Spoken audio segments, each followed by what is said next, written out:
오늘 정치권 어떤 이슈들이 있는지 짚어보겠습니다. 유용화 교수, 박정하 전 청와대 대변인 두 분 모시고 얘기 나눠보겠습니다. 안녕하십니까? 네, 안녕하십니까? 안녕하세요. 네. 지금 부동산 문제를 두고 어제 임시국회 본회의에서 규제와 관련한 이제 개정안 등도 처리가 됐고 주택 공급 방안도 나왔습니다.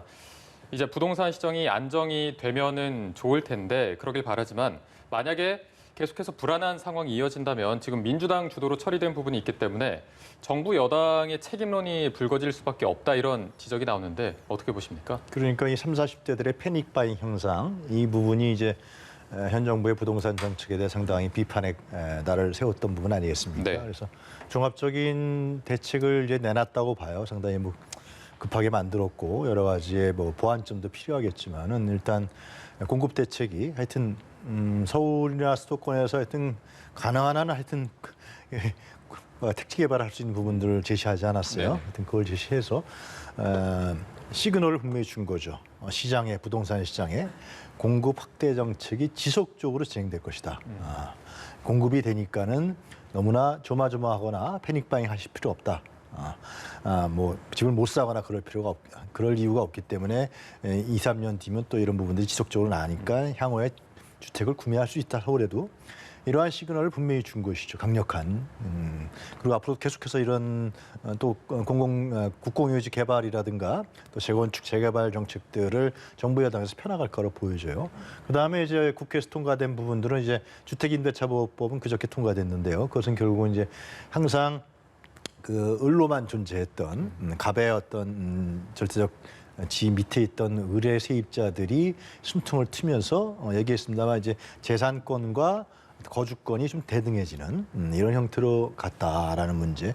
전 국민 한 38% 된다는 거 아닙니까? 그다음에 이제 어제 통과된 부동산법이죠. 이것은 투기 수요를 강력하게 억제하는 거죠. 이거 빨리 하라는 요구가 많았었어요, 실제로. 네. 그래서 이 뭐 다주택자라든가 아니면 예를 들면 뭐 조정 지역에 투자한 사람들이라든가 이런 분들에게 더 이상 투기 수요를 하지 않도록 하기 위한 중과세를 하는 거. 특히 법인이 부동산을 취득해서 양도한다든가 이런 부분을 강력하게 놨기 때문에 정부가 하여튼 나름대로 얼개를 잡았어요. 문제는 이제 얘기하고 있습니다만 이것이 이제 부동산 시장에 어떻게 신뢰를 줄 것이냐는 문제. 그리고 국민들이 정부가 이제는 부동산 정책에 있어서 균형을 갖고 중심을 갖고 펼쳐나갈 것이라는 믿음. 이 문제를 향후에 해결해야 할 과제가 된 거라고 생각합니다. 네. 정부와 여당이 칭찬을 받을지 비판을 받을지는 앞으로 부동산 시장이 어떻게 될지에 달린 것 같고요. 통합당의 대응 전략을 놓고는 윤희숙 의원의 연설을 기점으로 조금 달라진 것 같습니다. 그래서 어제는 토론이 끝날 때까지 대부분 자리를 지키기도 했고 또 반대 토론을 하면서 굉장히 열성적인 모습을 보여줬는데 국민들에게 얼마나 이 모습이 설득력 있게 다가갔다고 보십니까? 일단은 그 소개된 국민들한테 보도된 양을 보면 알 수 있을 것 같아요. 처음에 이제 윤희숙 의원이 그 호소력 있는 얘기를 했을 당시만 해도 뭐 미래통합당과 야당 소위 말하면 좀 속수무책, 무기력 뭐 이런 단어들이 많이 그 연상이 될 정도의 모습들, 그다음에 언론의 평가도 그랬었는데 그 뭐 나는 임차인입니다로 시작되는 그 속에 있는 많은 얘기들, 그래서 이런 상황에서도 야당이 어떤 방식으로 투쟁을 하고 국민들한테 다가갈 수 있는지에 대해서 약간의 단초를 보여줘서 많이 사실은 호응을 받았잖아요.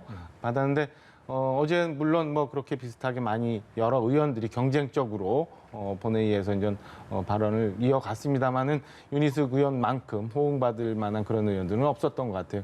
뭐 재밌는 얘기하면 영화도 이게 속편이 본편만큼 속편이 승행하는 건 없다고 하는 것처럼 어렵죠. 예. 똑같은 방식으로 또 똑같이 쫓아가면 그 이 한계 체감이나 뭐 이런 거는 아무래도 떨어질 수밖에 없는 또 다른 방법에 대해서 그다음에 또 다른 고민을 통해서 점점 다른 방식을 찾아가고 국민들한테 다가가야 이게 새로운 또 제2의 제3의 유니식이 나오지 같은 방식으로 쫓아가면 이 한계 효용은 점점 떨어지지 않을까 싶은 생각이 있어요. 네. 그런데 어제 그 찬성 찬반 토론 중에 열린민주당 김진애 의원의 발언이 조금 논란이 되고 있습니다. 네. 부동산 값이 올라도 문제가 없다. 다만 세금만 열심히 내라. 이렇게 발언을 했는데 오늘 아침에 어떤 한 라디오에 출연해서 해명을 했는데 이게 국민들한테 한 말이 아니라 미래통합당 의원들에게 한 말이다. 그러니까 이게 고가 아파트에 사는 통합당 의원들이 많은데 가격이 올라도 문제가 삼겠다는 게 아니라 이제 여기서 세금을 열심히 걷는 거에는 찬동을 해줘야 되는 게 아니냐 이렇게 해명을 했는데 이런 해명 좀 어떻게 보십니까? 글쎄요. 그러니까 정부나 여당도 지금 이런 대책을 만든다 그러잖아요. 실수요자가 세금을 많이 내게 하는 부분들은 방지할 수 있는 대책과 보완책을 낸다는 거 아니에요. 근데 집이 예를 들면 10억에 샀는데 갑자기 20억이 됐다. 근데 더 내라. 그러면 나는 당신네들이 올려줬는데 나보고 왜 더 내라 그러냐. 뭐 그런 얘기를 윤희수 의원도 하고 그랬었단 말이죠. 그거에 대한 이제 실수요자에 접근할 수 있는 그 세금 정책은 세금 대책은 발표해야겠죠. 그러나 이제 예를 들면은 다주택자라든가 또 투기 수요를 조장하기 위해서 여러 채를 구입한다든가 아니면 뭐 조정 지역에 또 한다든가 이러한 부분들에 대해서는 그건 당연히 중과세를 부여해야 되는 거죠. 그래서 중과세를 부여해서 세금을 많이 내게 하고 그리고 능력이 있는 사람들은 계속 하는 거죠. 그거는. 그건 뭐 자본주의 사회에서요. 예를 들면 고가 주택을 몇십억짜리에 사온 사람들은 그건 보유세라든가 이런 부분들을 내는 능력이 있는 사람들이 사는 거란 말이죠. 근데 그걸 투기로 하게 되면 안 되겠죠. 그래서 그렇게 하면서 중과세를 부여해서 그것을 사회적 균형을 삼는 거 이거는 뭐 우리나라만 하는 게 아니라 어느 나라나 다 하는 거죠. 미국이나 유럽이나 다. 이런 중과세 정책에 대해서 토달할 필요는 없을 거라 생각이 들어요. 그런데 이제 말을 잘못해서 예를 들면 뭐 주택을 한 채 비싼 걸 갖고 있는데 그것이 사회적 취약도 아닌 거고요. 그거는. 그러나 그것이 이제 사회적 박탈감이라든가 또 뭐 시세 차이라든가 부당한 어떤 불로소득을 통해서 부당한 그런 걸 통해서 예를 들면은 자꾸만 사회적 균형이 멀어지게 하면은 그거는 국가에서 개입을 해서 그 차이를 좁혀야 정상적인 어떤 국민 통합이라든가 국가 통합이 이루어지는 거니까요. 그렇게 정책을 중심적으로 잡아나가면 될 거라고 생각해요. 네. 그 관련해서 뭐 김진애 의원의 발언도 그렇고 민주당의 양경숙 의원도 다주택 투기로 불로소득을 올리는 사람들에게 뭐 세금을 많이 내게 하는 게 뭐가 잘못이냐라는 발언을 했는데 윤희숙 의원은 또 이게 타인의 기본권을 짓밟아도 된다는 생각이라고 또 강하게 비판을 했거든요. 이게 좀 약간 갑론을박이 있는 것 같은데 여기에 대한 생각은 어떠십니까? 부동산 정책이 어떻게 국민 갈등으로까지 가는지 잘 모르겠어요. 이해를 못 하겠어요. 뭐 모든 정책에 대해서 이제 국민들을 쫙쫙쫙쫙 갈라지는 이런 현상들이 발생하는데 저는 뭐 논란의 여지는 있겠습니다만은 그 우리 자본주의 사회 그다음에 인간의 본성이라는 게 본심이라는 게 뭐 조금이라도 이익을 취하려고 하는 게 있는 건데 그런 거에 대해서 너무 등한시하거나 배척시하거나 죄악시하는 것부터 고쳐야 이게 문제가 근본적으로 해결이 된다고 생각해요. 그러니까 어제도 뭐 그 정부의 공급 대책이 많이 나왔습니다만은 사실은 주택을 가진 사람, 뭐 고가 주택을 가진 사람, 아니면 2주택 이상을 가진 사람 다 죄악시하고 그다음에 혹여 뭐 서울 중심부에 이제 기반이 이미 갖춰져 있는 도심권 내 재건축 재개발하는 건에 대해서 재건축 재개발 여러 수요에 대해서 무조건적으로 그거는 그 이익이 많이 창출이 돼서 그 사람들이 돈을 많이 벌어가니까 이건 안 된다라는 식의 생각과 인식에서 출발한다면 이 부동산 문제는 저는 영원히 해결할 수 없다고 봐요. 그러니까 그런 것도 인정하되 환수할 건 환수하고 그다음에 윤희숙 의원 얘기하는 것처럼 다만 그게 1%라도 아니면 그게 정말 조그만 사람이라도 그 사람들도 갖고 있는 우리 사회의 구성원으로서 이익 부분 보호돼야 되는 부분들이 있으니까 이 사람의 이익, 그다음에 이 부류의 이익 이런 것들을 절충해 나가는 거지 정치고 국회가 해야 되는 일인데 그냥 갈라놓고 저쪽은 나쁜 사람, 집 없는 사람은 우리 편이래 갖고는 막 분노만, 울분만 만들어낸다고 해서 이게 사회 문제가 해결이 될 수 있는 문제는 아니잖아요. 이 부분부터 저는 정부 여당이 좀 다시 한번 생각해 봤으면 한 아쉬운 생각이 여전히 남아 있습니다. 네. 근데 그 윤희수 의원이 경제학자라 그러는데요. 이 부동산 시장 상당히 특수해요. 예. 아니 윤희수 의원도 잘 아시겠지만 수요와 공급의 균형이 맞는 시장이 아니에요. 부동산 시장이요. 그래서 역대 어느 정권 다 개입합니다. 부동산 시장은 개입하지 않는 나라가 없어요. 그거는 거품 수요가 있고 거품 균형이 있는 거예요. 그렇기 때문에 이것은 세금이라든가 가격 정책도 들어가요. 분양가 상한제라는 게 있잖아요. 이걸 통해서 또 공급을 많이 한다든가 이렇게 하면서 부동산 시장이 활성화되고 또 뭐 적절하게 이게 서클이 돌아갈 수 있도록 하는 것이 역대 정권 우리나라뿐만 아니라 다른 나라도 마찬가지로 이렇게 하는 거거든요. 그래서 정부가 부동산 시장에 개입하는 게 뭐 자유시장 경제를 훼손하는거나 아니면 개인의 재산권을 훼손하는거나 이건 아니라는 거예요. 왜냐하면 이것을 국가가 개입하지 않으면은 이 속에서 예를 들면 투기 수요라든가 시세 차익이라든가 이런 걸 통해서 사회적 균형이 균형이 아주 깨지기 때문에 예. 이게 상당히 국민적으로 문제가 생기는 거거든요. 집 못 가진 사람은 어떡하고 집 가진 사람은 더 많이 가져가면서 계속 이익을 취하면 안 된단 말이죠. 이제 그런 부분이기 때문에 전세가 부분도 그런 거죠. 결국 나중에 해명이 됐지만 지금 전세 윤희수 의원은 정세 정책을 해서 월세로 다 전환될 거라 그랬잖아요. 근데 실제로 통계 나오자 강남 4구에 약 72.4%인가요? 갭 투자로 다 샀단 말이에요. 그 사람들은 월세로 전환하기가 어려워요, 이거는요. 우리나라 특수한 전세 시장의 문제란 말이죠. 그래서 이런 부분들을 일방적으로 좀 정부가 하는 일에 대해서 물론 그 이전에 예를 들면 공급 정책이 굉장히 약화됐다는 것은 정부가 시인하고 그 문제점을 인정했잖아요. 그래서 이번에 이제 새롭게 이렇게 출발하는 부분에 있어서는 그러면 국민 입장에서 봤을 때 이걸 어떻게 시장에 잘 연착륙시킬 건가 이 문제에 대해서 같이 좀 고민하는 그런 테이블이 좀 됐으면 좋겠다. 물론 비판과 문제점을 지적하겠지만 그것이 정치적인 비난과 뭐 정권적인 뭐 어떤 그 훼손이라든가 이런 것보다도 그런 차원으로 좀 접근해 나갔으면 좋겠다라는 생각이 듭니다. 동의해요. 교수님 말씀에 동의하는데 그 완전히 자유시장 경제에 맡겨서 안 되는 부분, 어려운 부분이 있으니까 정부가 정책적 수단을 강구하는 거잖아요. 예. 그럼 그게 사실은 제대로 된 진단과 처방이 있어야 되는 건데 지금 보면은 왜곡돼 있는 거예요. 너무 왜곡돼 있어. 그러니까 그 공급이 필요한데 공급은 안 하고 그다음에 뭐 갑자기 전세, 월세에 대한 논란을 만들어낸다거나 뭐 이게 과연 우리가 지금까지 쭉 왔던 주택 정책, 부동산 인식과 맞느냐? 이래서 그럼 과연 부동산 정책이 해결이 되느냐? 뭐 앞으로 이제 결과를 봐야 되겠지만 저는 글쎄 이번 어제까지의 국회에서 입법, 그다음에 정부의 공급 확대 정책 예. 이런 것들로 과연 부동산 시장이 안정되고 시장에서 이 정도면 됐다라는 평가가 나올지에 대해서는 좀 회의적이에요. 그래서 여전히 불씨를 갖고 넘어갈 거다. 그다음에 끝내 이 부동산 정책이 굉장히 그 정권에 많은 그 타격을 줄 거다라는 예상을 합니다. 네, 예. 이 부동산 관련해서는 뭐 토론을 계속해도 시간이 없을 것 같아서 저희가 네. 공수처 부분을 그동안 많이 못 살펴본 것 같아서 이 부분도 한번 좀 보도록 하겠습니다. 어제 또 본회의에서 공수처 출범을 위한 후속 법안들이 처리가 됐는데 관련해서 먼저 민주당의 목소리를 함께 듣고 다시 대담을 이어가겠습니다. 민주당은 통합당이 이야기한 국회 탈법 상태와 공수처 출범 지연을 용인할 생각이 전혀 없습니다. 통합당은 늦어도 8월 국회 시작까지 추천위원을 선임하여 법적 책임을 다하시기 바랍니다. 그렇지 않으면 민주당은 공수처 출범을 위한 다른 대책을 세울 것을 분명하게 말씀을 드립니다.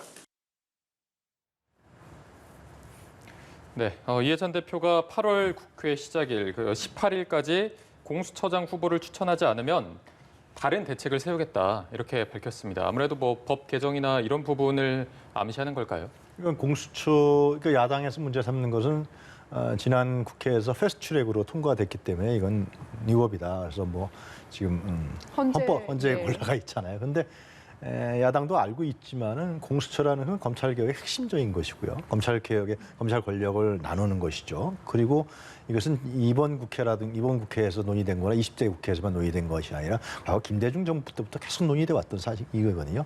핵심적인 거예요. 그래서 이 문제에 관련해서 뭐 법률 안에 있어서 어떤 문제가 있다 그러면은 좀 같이 들어와서 하는 건 제가 보기엔 어떤 그 전향적 입장이라 볼 수가 있겠지만은 아예 거부하고 하게 되면은 실로 여론조사에서도 제가 기억하는 작년 20대 국회에서 공수처법에 대해서 많은 국민들이 50% 이상이 공수처법 통과를 다 찬성했던 걸로 제가 알고 있어요. 그렇기 때문에 이 문제에 대해서는 지금 이게 비토권을 준 거거든요, 야당에. 네. 2명의 추천위원을. 그러니까 다당이 예를 들면 추천 2명이 안 된다 그러면 안 하는 거예요. 못 하는 거란 말이에요, 실제로요. 그래서 그러고 와서 전형적으로 진짜 새로운 공수처장이 국민의 여론이라든가 여야 합의에 의해서 선임될 수 있는 그렇게 하는 것이 저는 맞다. 그렇지 않고 자꾸만 그럼 나중에 헌법소원 나온 다음에 보자 그러면 하지 말자는 것이고요. 이미 통과된 법률이잖아요. 하여튼 간에. 네, 국회에서 그런 부분도 존중했으면 좋겠다 생각이 듭니다. 네. 현재 안에서 공수처장이 이제 뽑혀서 출범을 하려면은 그러니까 처음에 공수처장 추천위원회가 국회 내 구성이 돼야 되고 네. 예. 이 이제 7명의 추천위원 중에서 교섭단체를 구성하고 있는 야당으로부터 2명의 추천위원을 받고 그래서 7명이 이제 공수처장 2분 후보자를 이제 추천을 하게 돼 있는데 이것도 7명 중에 6명이 찬성이 돼야 되는 맞습니다. 거예요. 예. 그러다 보니까 이 상태로 가다 보면 야당이 공수처장 추천위원을 선정을 하건 안 하건 만약에 선정을 하더라도 야당이 반대하게 되면 공수처장을 후보자를 선출할 수 없는 구조거든요. 네. 그러니까 이제 이해찬 대표가 좀 전에 저희가 화면에서 봤던 것처럼 다른 대책이라는 걸 이제 모색을 하는 거예요. 다른 대책이 그렇게 되면 뭐냐면 좀 전에 제가 말씀드렸던 것처럼 교섭단체를 구성하고 있는 야당으로부터의 2인의 추천권을 뺏어버리거나 그걸 흩어버리거나 그리고 그 추천위원 7명 중에 6명의 찬성 규정을 조금 완화하거나 해서 그러니까 민주당 거열을 구성하고 있는 민주당이 본인들이 원하는 안대로 공수처장 추천위도 마음대로 움직이고 공수처장도 그렇게 추천하겠노라라고 하는 거라고 보여지거든요. 예. 굉장히 그러면 지금처럼 뭐 부동산법이며 그 전에 우리가 봤던 여러 가지 법들 밀어붙이게 하는 거랑 뭐 차이가 있느냐 이런 야당의 반발이 있을 수밖에 없고요. 저는 개인적으로 볼 때 뭐가 그렇게 급한지 잘 모르겠어요. 공수처에 대해서는 지금 야당이 일단은 현재 심판을 받아달라고 이제 청구를 해놨으면 결과 기다릴 수도 있는 거고 사실은 얼마 전에 우리 검경 수사권 조정안 때문에 뭐 시끄러웠습니다만은 과연 공수처를 출범시킴으로써 얻게 되는 검찰 개혁이라는 게 국민적으로 동의를 지금 받을 수 있는 거냐 합의가 되느냐에 대한 논란도 있거든요. 좀 기다려도 되는데 굳이 18일까지 뭘 해서 하고 그렇지 않으면 그냥 좀 전에 제가 말씀드린 것처럼 이건 뭐 제 개인 추정입니다만 그렇게 가겠노라고 운을 띄우는 게 과연 맞나라는 생각이 여전히 있어요. 뭐 공수처가 이렇게 목매나라는 생각이. 좀 저는 다른 생각인데 뭐냐면 이 검찰 개혁은 제가 보기엔 다른 사안이라는 거예요. 그건 20대 국회에서 야당이 극렬하게 반대했잖아요. 그죠? 몸싸움까지 한 거 아니에요? 근데 하여튼 여당이 3당하고 합해서 이걸 통과시켰어요. 20대 후반기입니다. 그것을 국민들이 다 보고 21대 국회의원 선거를 한 거예요. 결국은 뭐냐 하면은 검찰 개혁에 대해서 찬성한 여당에서 압도적인 표를 들어줬잖아요. 결국 그것은 이걸 통과시키라는 검찰 개혁을 완수하라는 실제로 국회 총선에서의 결과라고 보여지는 거거든요. 야당은 굉장히 극렬히 반대했잖아요. 예. 이 문제로 봤을 때는 이 검찰 개혁에 대한 문제는 그 선거 결과와도 전 직결되는 문제다. 그렇기 때문에 야당도 전향적으로 봐야 된다는 생각합니다. 예. 네, 관련해서 하나만 짧게 여쭤보겠습니다. 지금 윤석열 총장 신임 검사 신고식 발언이 좀 파장을 낳고 있는데 민주당의 서른 최고위원이 공개적으로 사퇴를 요구했습니다. 이게 좀 주목이 되는 게 6월에도 사실 뭐 기자들 백브리핑에서나 아니면 라디오 인터뷰에서 좀 우회적으로 사퇴 요구가 있긴 했거든요. 근데 그때는 이해찬 대표가 뭐 함구령을 내리기도 했었고요. 근데 이번에는 지도부 회의에서 좀 공개적으로 요구를 해서 이게 입장이 좀 바뀐 거라고 봐야 될지 좀 어떻게 저희가 이해를 해야 되겠습니까? 이제는 사실은 윤석열 검찰총장에 대한 압박은 작년 말부터 계속 진행되었어요. 그 전도 물론 있었습니다만 노골적으로 한 거는 사실 추미애 법무장관 취임하면서부터도 계속돼 왔거든요. 지금 뭐 서른 최고가 저렇게 발언한 건에 대해서는 크게 뭐 나간 거라고 보여지지 않아요. 근데 과연 윤석열 총장이 지금까지 했던 얘기, 그다음에 말, 그리고 윤석열 검찰총장은 현 정부에서 추천돼서 임명된 검찰총장이에요. 뭐가 두려워서 뭐 때문에 저렇게까지 가는지 잘 모르겠어요. 이게 검찰총장에만 국한된 문제가 아니라 최근에는 또 감사원장까지도 저런 일들이 일어나고 있거든요. 예. 글쎄 국민들이 이건 뭐 결국에는 국민들이 시청자 여러분들이 판단해야 될 문제지만 저게 과연 옳은 건가? 왜 저렇게 하는 건가? 저는 이해를 못하겠습니다. 아주 짧게 예. 수 있을까요? 예. 다시 한번 윤석열 총장의 검찰 지상주의, 검찰 집단주의, 거기에 충수로서의 모습을 다시 한번 보여준 것 같아요. 그 전에 그래서 검찰 개혁이 더 가속화된 것인데 이번에도 이런 모습을 왜 보여줬는지 저는 잘 이해가 안 갑니다. 네. 네, 알겠습니다. 오늘 말씀은 여기서 정리를 하도록 하겠습니다. 지금까지 유영화 교수, 박정하 전 청와대 대변인 두 분과 함께 얘기 나눠봤습니다. 고맙습니다. 감사합니다.